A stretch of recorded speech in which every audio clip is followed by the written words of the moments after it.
Bonjour à toutes. Oui, toutes. Hein. Écoutez, merci d'être là.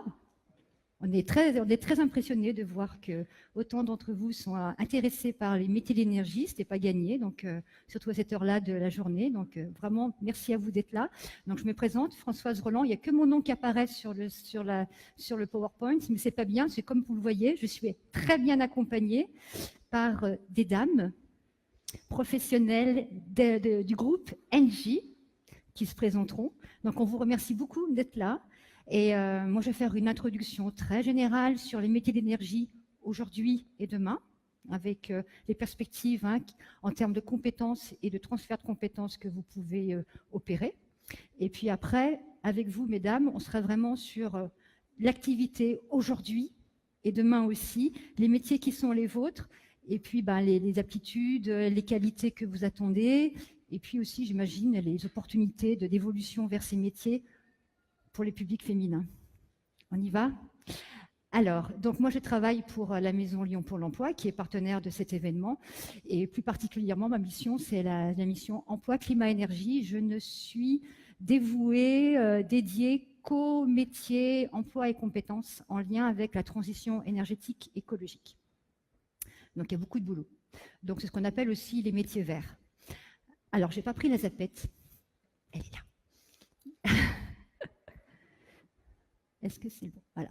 Donc, de par la mission que j'anime, avec d'autres partenaires, et notamment l'ADEME, l'Agence de l'environnement et de la maîtrise de l'énergie, nous produisons des supports qui tendent à promouvoir ces métiers de l'énergie et aussi de l'environnement en général. Et donc, nous avons construit un répertoire de métiers de la croissance verte qui est accessible, comme vous le voyez, sur notre site, Maison Lyon pour l'Emploi. Vous allez sur les pages Emploi vert et là, vous trouverez ce répertoire. Dans ce répertoire, j'ai fait une petite sélection de métiers. Alors, il se trouve que la chance que l'on a aujourd'hui, toutes les illustrations qu'on a choisies pour les métiers en lien avec l'énergie sont des illustrations féminines. On ne pouvait pas espérer mieux. Donc, j'ai fait un petit panel de métiers qui pourraient vous intéresser. Ce qu'on va vous dire aujourd'hui, c'est que les métiers de l'énergie, ça comprend l'énergie fossile, l'énergie renouvelable, mais c'est aussi l'énergie dans le bâtiment. Aujourd'hui, un bâtiment, l'enjeu majeur, c'est de le rendre le moins énergivore possible. Vous avez compris que notre planète et notre humanité sont un peu en danger du fait de l'utilisation qu'on a pu faire des ressources que nous apporte la planète, et en particulier l'énergie, les énergies fossiles. Donc on a beaucoup utilisé les énergies fossiles, on continue à beaucoup les utiliser. Donc les énergies fossiles s'épuisent, et en plus, de par leur utilisation par l'homme, provoquent effectivement beaucoup de nuisances que l'on connaît, les gaz à effet de serre qui sont beaucoup trop importants, et puis la pollution de l'air, la pollution des sols et la pollution aussi des eaux. Donc aujourd'hui, la maîtrise de l'énergie est un enjeu très très fort. Donc ça veut dire que sur ces métiers-là, on n'est pas uniquement sur des métiers techniques. Ce que l'on pourrait croire. Moi, la première, quand j'ai commencé à travailler sur ces métiers-là, j'étais persuadée qu'il fallait être technicien. Vous voyez, on les voit apparaître, ces métiers-là. Thermicienne, chauffagiste, installateur, installatrice, mainteneuse en système solaire, par exemple. C'est pas que ça. Ce sont aussi beaucoup, aujourd'hui, bien sûr, il y a les métiers de l'ingénierie. Il faut concevoir des systèmes qui sont moins énergivores, qui respectent beaucoup plus l'environnement, qui vont utiliser des énergies qui sont le plus possible renouvelables, et installer aussi des systèmes qui utilisent de l'énergie dans un bâtiment qui est bien conçu et bien réalisé de telle sorte qu'il utilise le moins d'énergie possible. D'accord? Donc ça veut dire que de plus en plus, il faut de l'ingénierie pour concevoir des bons systèmes avec des procédés qui évoluent, des techniques qui changent, la réglementation qui évolue aussi beaucoup, la réglementation thermique. Voilà, aujourd'hui, on construit des bâtiments basse consommation d'énergie, c'est la loi 2020, réglementation thermique 2020. Ça impacte directement les métiers d'énergie. On construira des bâtiments collectifs, bâtiments tertiaires, bâtiments à énergie positive. C'est-à-dire que ces bâtiments-là produiront plus d'énergie qu'ils n'en consomment. Comment on fait ça? Le bâtiment lui-même est très peu consommateur d'énergie, donc il est bien étanche à l'air, il est bien isolé. Et l'énergie qu'on va installer dans ces bâtiments-là va plutôt être une énergie renouvelable. D'accord? Donc ça peut être du solaire, le thermique, le photovoltaïque, ça peut être aussi l'éolien, ça peut être la géothermie. Il y a plein de possibilités. On commence à parler d'hydrogène, plutôt dans le transport, je crois, l'hydrogène. Bon voilà, on est en plein développement autour de ces métiers-là. Donc ce sont des métiers de conception, d'ingénierie plutôt, de technique. Il faut installer des systèmes, il faut les maintenir en état, donc il faut être en veille, donc il faut être un bon technicien ou une bonne technicienne. Et de plus en plus aussi, ce sont des métiers de la relation clientèle ou plus globalement de la relation aux usages. C'est-à-dire que vous habitez une résidence, un logement qui a fait l'objet d'une rénovation énergétique. Donc, changement de fenêtre, changement de chaudière.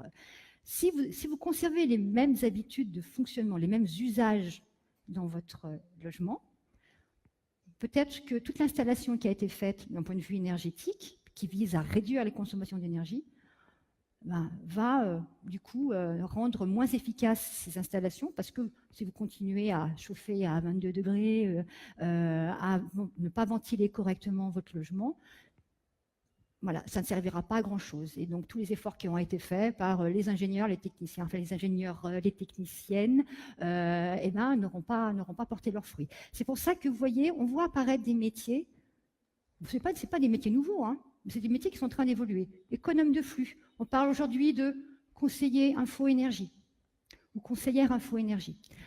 On va faire un petit focus sur ce métier-là, si vous le permettez. Pourquoi conseiller ou conseillère info-énergie ? C'est très souvent un ou une professionnelle qui a déjà une maîtrise technique. Très souvent, c'est ingénieur thermicienne, mais pas que, ou quelqu'un qui a vraiment une expérience dans le bâtiment et dans l'énergie, et qui va conseiller, qui va accompagner des particuliers, comme vous, comme moi, ou des entreprises qui veulent faire une démarche de rénovation énergétique de leur logement ou de leur bâtiment professionnel. D'accord ? Rendre le bâtiment le moins énergivore possible pour faire des économies d'argent et faire des économies d'énergie. D'accord ? Donc ça, on va pas faire les mêmes travaux n'importe où. D'accord ? Donc pour ça, on a des conseillers ou des conseillères info-énergie qui sont très souvent basés dans les points info-énergie, dans les agences locales de l'énergie et du climat. Ici, à Lyon Métropole de Lyon, on a une agence locale de l'énergie et du climat. J'ai coutume de dire que les conseillers, conseillères info-énergie, donc qui vont recevoir les appels de personnes qui veulent commencer ces travaux-là et qui vont les renseigner, qui vont leur poser des questions, qui vont être dans l'écoute, qui vont avoir une checklist, voilà, type de questions qui reviennent le plus souvent, et puis qui vont apporter des débuts de solutions. Eh bien, écoutez, Madame Roland, dans votre logement, je comprends qu'il est orienté de telle façon, il date de telle année, il y a telle installation d'énergie, de chauffage ou de climatisation, quelle horreur, dans votre logement. Donc, vous voulez réduire la consommation d'énergie en faisant des travaux. Je vous préconise plutôt tel type de travaux. Et je vais vous indiquer des entreprises qui ont le bon label, reconnu garant de l'environnement. Et je vais même vous aider à définir le type d'aide financière dont vous pouvez bénéficier. Donc, vous voyez, très souvent, moi, je les chambre un peu, les conseillers info-énergie avec lesquels je travaille sur l'agence locale de l'énergie et du climat. Je leur dis, vous êtes des ingénieurs communicants. Alors, je veux dire, moi, je suis ingénieur, un ingénieur communicant, ça n'existe jamais. Hein. Mais pourtant, aujourd'hui, c'est ça la mutation de ces métiers-là. C'est-à-dire que l'ingénieur, il doit apprendre à écouter, expliquer, reformuler, conseiller et accompagner une démarche. Vous voyez, c'est pas uniquement les métiers d'énergie, c'est pas uniquement ces métiers auxquels on pense. J'installe, je fais un devis, j'installe et puis après je vais faire un peu de maintenance, voilà. Et non, c'est aussi beaucoup de la relation clientèle. Une entreprise, une PME aujourd'hui, notamment chauffage, qui installe des équipements d'énergie.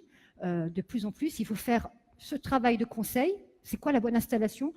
On ne va pas installer une chaudière surdimensionnée dans un logement. Non, parce que sinon, l'entreprise aura une très mauvaise image et elle fera du mauvais travail. Donc, ce n'est pas bon pour l'entreprise. Donc, le professionnel doit avoir ça en tête. Donc, le conseil, la bonne solution. Et aussi, il y a une évolution aujourd'hui dans les entreprises, notamment les PME du bâtiment et de l'énergie. C'est une information sur les aides financières qui existent. Ça aussi, c'est une évolution du métier. Donc, il faut travailler avec des assureurs, avec des banquiers, avec des organismes de crédit, avec aussi les services fiscaux, parce qu'il y a des crédits d'impôt. Donc, vous voyez, On est vraiment sur des métiers à multifacettes. Un dernier métier sur lequel je vais faire un petit focus, parce que je sais que ça a un lien avec ce que vous allez présenter, un métier qui semble un peu barbare, il est là. Le BIM Manager. BIM Manager, ça, je peux vous dire que c'est une des clés d'avenir en matière professionnelle sur ces métiers d'énergie. C'est à la fois l'énergie, le bâtiment. Le ou la BIM Manager, BIM, ça veut dire Building Information Modeling, c'est de l'anglais, je suis désolée. En gros, c'est la modélisation, la maquette numérique du bâtiment. Si vous connaissez un petit peu les métiers du bâtiment, on a des plans, des tracés, c'est sur papier, c'est figé sur papier, et donc il peut y avoir des changements. C'est difficile d'anticiper des évolutions ou des solutions techniques qu'il faut apporter in situ dans le bâtiment, notamment quand on installe des équipements avec de l'énergie. Alors que le fait d'avoir des données numériques qui sont vivantes, avec lesquelles on peut interagir, que l'on peut changer, et ben, voilà, ça va permettre d'anticiper beaucoup plus les situations de construction, de rénovation énergétique notamment. Et surtout, BIM Manager, c'est à la fois un métier de connaissance du bâtiment, parce qu'on va être en relation, vous voyez, la BIM Manager, nous l'avons illustré ici. Donc on est sur chantier très souvent, on est à la fois en bureau d'études, mais on est aussi beaucoup sur chantier, en situation. Parce qu'on va avoir un gros travail de collaboration. C'est-à-dire le ou la BIM Manager va animer des réunions de chantier en disant, attendez, regardez, là on est en train de travailler sur un bâtiment, il y a telle donnée, on a vu ça, il y a telle solution technique qui a été modifiée, qu'on a vu ensemble. Donc c'est travailler aussi bien avec les maçons que les chauffagistes, les installateurs divers, les électriciens, voilà. Donc il faut travailler avec tout ce monde. Donc il faut des sacrées qualités relationnelles, pédagogiques et de travail collaboratif. Donc c'est un métier où il y a à la fois connaissance des métiers du bâtiment, il ne faut pas non plus être un expert, mais il faut savoir de quoi on parle, c'est mieux. Qualité relationnelle, capacité à animer une démarche collaborative. Et puis, bien sûr, il faut aimer le numérique et l'informatique, parce qu'on manipule de la donnée, on la fait vivre et on la fait partager.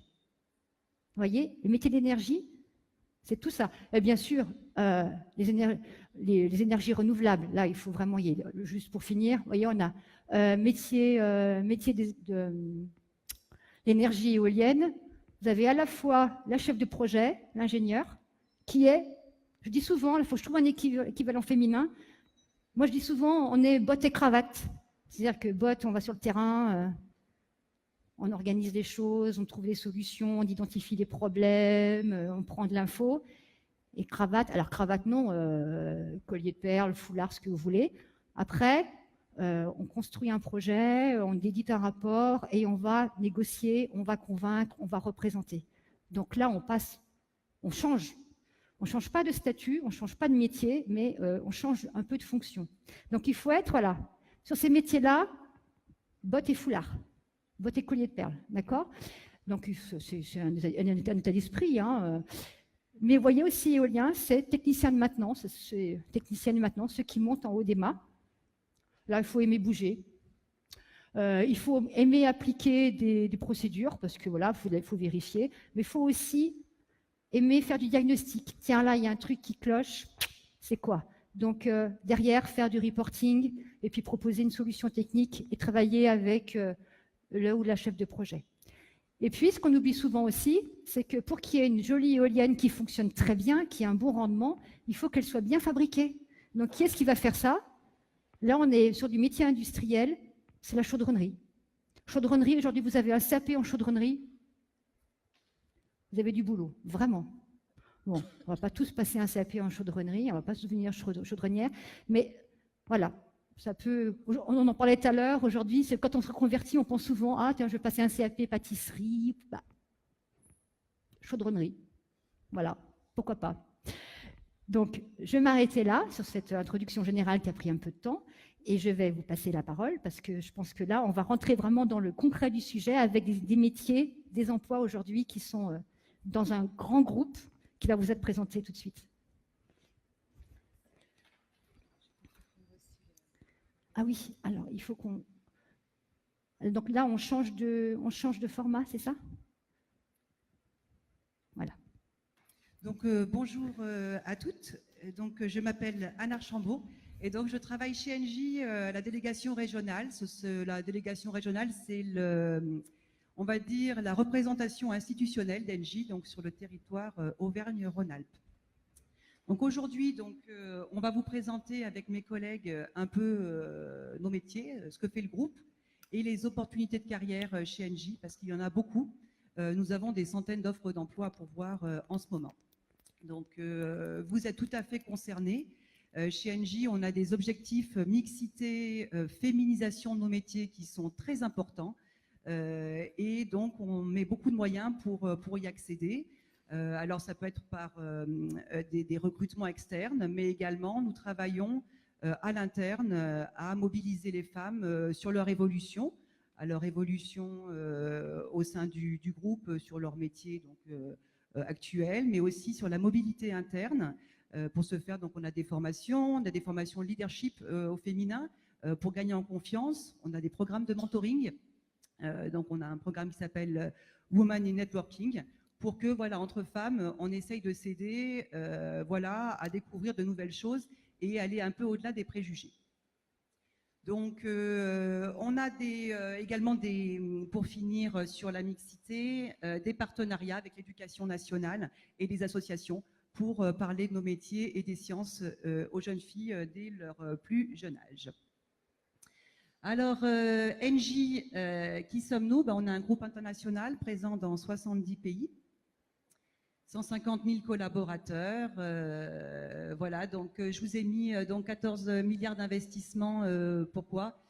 Parce que l'énergie est un secteur en pleine mutation, donc vous avez peut-être entendu parler de la transition énergétique. Aujourd'hui, nos métiers sont en pleine révolution. Nous changeons nos manières de travailler. L'énergie, la façon de produire l'énergie était précédemment polluante, elle l'est toujours, hein, et donc on essaye aujourd'hui de changer nos méthodes pour arriver à créer une énergie, on va dire, plus neutre au niveau environnemental.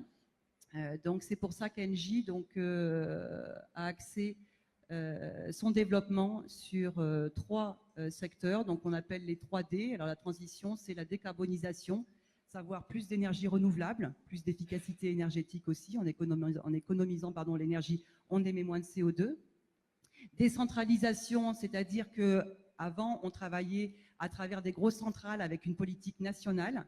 Demain, on pense que la production d'énergie se fera à la maille de la maison et des territoires. Et digitalisation, évidemment. Pourquoi? Parce que les nouvelles technologies nous laissent espérer voilà, des nouvelles méthodes et des nouveaux services à proposer.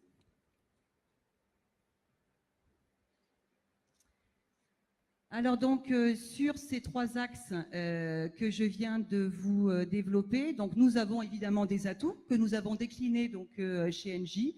Évidemment la production d'électricité, d'énergie renouvelable. Donc nous sommes le leader de l'éolien et du solaire en France, le deuxième position sur l'hydroélectricité.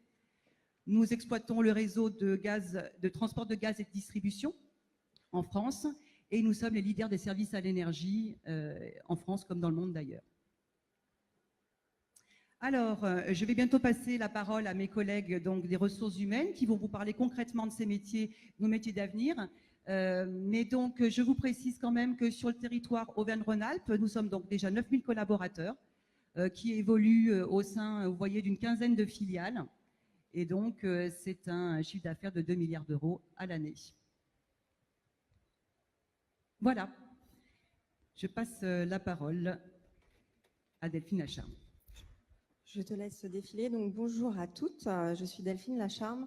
Je suis la responsable du service recrutement pour Engie Cofeli pour toute la province. Engie Cofeli, c'est une entité du groupe Engie. On est une entreprise de service, c'est-à-dire qu'on a des collaborateurs qui sont à l'année basés chez des clients qui sont beaucoup d'industriels, du tertiaire, des collectivités.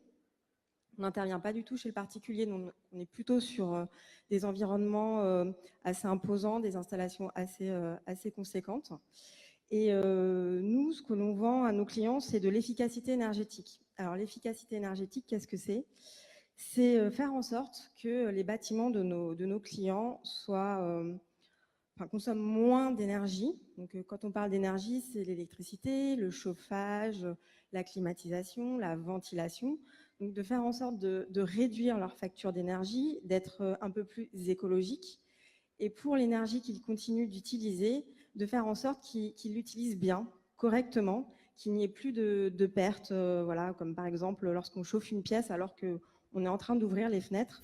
Donc on essaye de rendre les bâtiments intelligents à ce niveau-là, et on essaye aussi de sensibiliser, d'éduquer nos clients aux bons gestes écologiques qui ont aussi un impact non négligeable sur leur facture.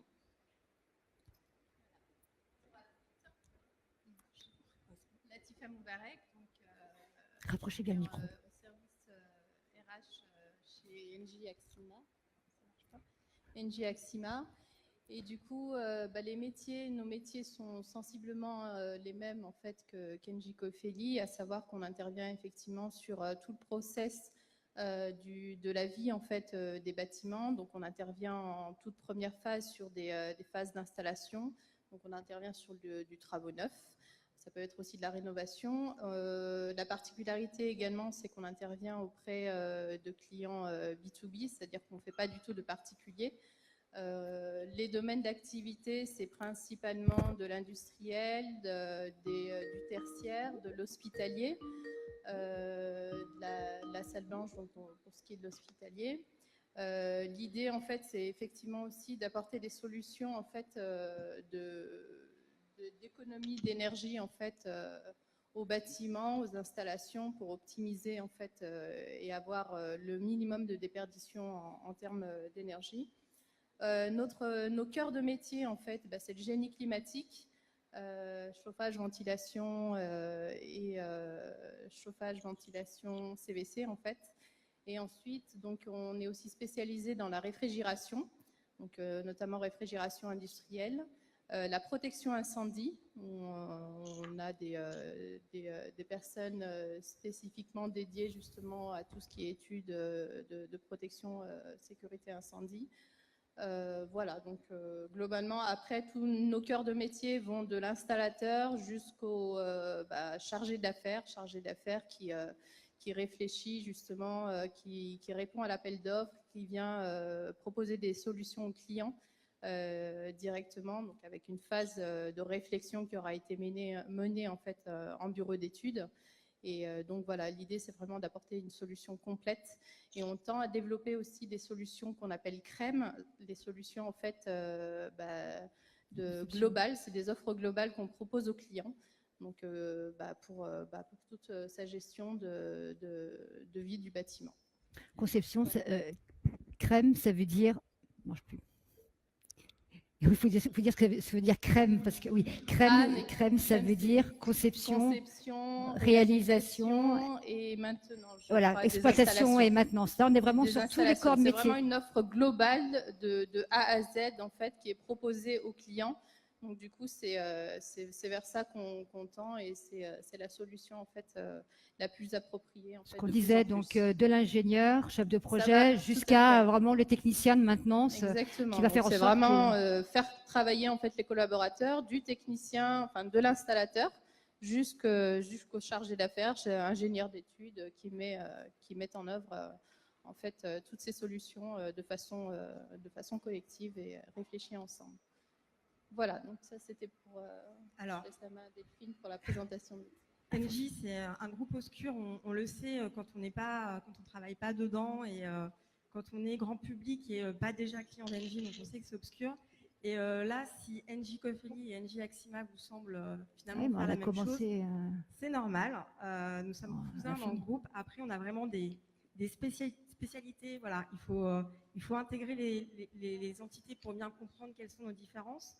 On a chacun des spécialités, mais on travaille toutes les deux dans effectivement ce qu'on appelle l'efficacité énergétique. De la conception d'un projet, d'un bâtiment, d'un réseau de chaleur, jusqu'à la livraison du bâtiment, de l'usine au client et jusqu'à la maintenance de ces installations. Et c'est pour ça qu'aujourd'hui, on intervient toutes les deux ensemble.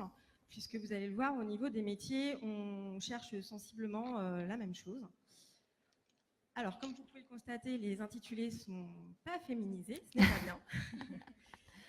C'est parce qu'aujourd'hui, je crois qu'on est formatés toutes les deux. On sait que recruter des femmes, c'est très, très, très compliqué. Donc, du coup, on est formatés pour parler malheureusement toujours au masculin. Mais tous ces intitulés sont bien évidemment accessibles aux femmes. Au contraire, c'est pour ça qu'on est là aujourd'hui devant vous. Effectivement, on est dans des entreprises techniques, dans le domaine de l'énergie qui est clairement le domaine de demain. Et aujourd'hui, nous, le message qu'on souhaitait vous faire passer, c'est que ce n'est plus les métiers d'hier qui pouvaient être pénibles parce que port de charges lourdes, parce que environnement sale, bruyant, parce qu'une femme se dit que la technique, elle va rien y comprendre. Aujourd'hui, on n'est plus du tout sur ces métiers-là. On est plutôt sur des métiers on a commencé à 4h15 de service aux clients, des métiers qui se digitalisent de plus en plus. Il faut avoir effectivement un intérêt pour l'énergie, mais bon, comme vous pouvez le voir, il y a 3 grands domaines dans lesquels on recrute aujourd'hui et on cherche aujourd'hui à recruter des femmes. Donc toute la partie construction, exploitation, maintenance, donc on en a déjà parlé, mais voilà, c'est lorsque vous allez construire le bâtiment, donc les tuyauteurs, les metteurs au point qui vont aller installer les chaudières, qui vont faire les réglages. Une fois que le bâtiment il est livré, on va avoir des techniciens de maintenance qui vont aller sur les installations, qui vont faire en sorte que les installations fonctionnent, qui vont faire aussi des propositions de nouveautés pour aider le client à avoir une installation qui consomme moins. Ils sont à la fois, excuse-moi Delphine, sont à la fois sur la prévention curative et préventive. Donc ils sont sur les deux. On cherche bien entendu des manageuses pour encadrer ces personnels de terrain. Alors, manager, il y a plusieurs niveaux. On vous les a écrits ici. Responsables d'équipe, donc ils sont plutôt des gens de terrain. Ça va être coordonner les tâches de la semaine. Ça va être du relationnel client de proximité. Ça va être réaliser des devis suite à des conseils que l'on aura pu formuler aux clients. Et après, on va aller plutôt sur des postes de chargé d'affaires où là, il y a une notion de rentabilité financière. Donc, vous allez avoir un portefeuille client avec un chiffre d'affaires, une marge à respecter, etc. Donc là, on cherche des personnes qui ont une appétence pour les chiffres. Également, un relationnel client assez soutenu, puisqu'il faut déjà conserver les clients, ça c'est un fort enjeu, et puis aussi aider les commerciaux à en gagner de nouveaux. Donc vraiment être aussi attiré par toute la partie relationnelle. La partie management à plus grande échelle, puisque les chargés d'affaires, ils peuvent très facilement avoir 20, 30, 50, 60 personnes dans leurs équipes. Donc là, on cherche plutôt des personnes qui sont sur un management participatif, qui implique les collaborateurs, qui essayent de les faire évoluer dans l'entreprise. Ensuite, on a toute la partie ingénierie, donc bureau d'études, qui est très présent chez Axima, où vous allez avoir des dessinateurs, des projeteurs, des chiffreurs qui vont notamment utiliser le BIM pour concevoir, élaborer les plans des installations. Parce que sans plan, on ne peut rien construire, on ne peut rien installer. Des experts techniques aussi, qui vont être très pointus sur tel sujet, sur telle norme environnementale, etc. Et puis le dernier gros pavé, c'est le commerce, où là on a besoin d'ingénieurs commerciaux qui est effectivement un intérêt pour tout ce qui est l'énergie, qui est un tempérament de commercial, qui n'a pas peur d'aller chercher des nouveaux clients, qui croit au contrat que peut vendre son entreprise. Donc tous ces postes-là sont vraiment ouverts aux femmes. Aujourd'hui, il n'y a pas un poste chez Engie qui ne peut pas être occupé par une femme. D'ailleurs, notre directrice, la directrice d'Engie est une femme. Donc dans une boîte de 440, je pense que c'est important de le dire. Donc rien n'est impossible. Et ce n'est pas parce que nous sommes une boîte technique que les femmes ne peuvent pas y faire carrière, et pas forcément que dans les ressources humaines. Bravo. D'accord, donc effectivement, donc pour rebondir sur ce que dit Delphine, donc c'est des métiers qui sont d'autant plus ouverts aux femmes, qu'on promeut justement la féminisation des métiers. Et du coup, en prérequis, en général, on attend vraiment plutôt des savoirs, c'est un minimum en base de formation initiale, mais ça peut être aussi en fait beaucoup de savoir-être. On met vraiment l'accent sur tous ces aspects-là. Donc avec l'appétence déjà pour ces sujets et puis vraiment l'accent sur tout ce qui est motivation. La motivation, c'est une des qualités en fait qu'on va rechercher. Je vous cite juste parce qu'on me dit qu'il faut accélérer un petit peu, donc je vais juste terminer par un exemple qu'on a mis en place chez Axima. On a mis en place une POE, donc une préparation opérationnelle à l'emploi, sur nos métiers en tension, donc nos métiers notamment de l'étude, dessinateurs et chiffreurs. On a eu une belle promotion de 12 candidats. Sur les candidats, il y avait une belle participation féminine. Et d'ailleurs, pour la petite histoire, la majeure de la promo sur la partie dessin, c'était une femme. Donc voilà, donc il y a des beaux exemples de réussite et on vous pousse réellement à aller regarder, puis s'intéresser vraiment à ces métiers. D'ailleurs, on vous invite, donc on mène un salon un peu plus, où là, il y aura une exposition un peu plus précise en fait de tous les métiers présents chez Engie. Le 5 octobre, donc pavillon de la soie, donc au Carré de Soie, ça se trouve. Donc l'après-midi, c'est ouvert à tout public. Donc vous serez les bienvenus pour celles qui sont intéressées. Donc on vous attendra justement à ce moment-là pour vous préciser et expliquer un peu mieux les métiers. Donc voilà, on vous attend nombreuses le 5. Merci.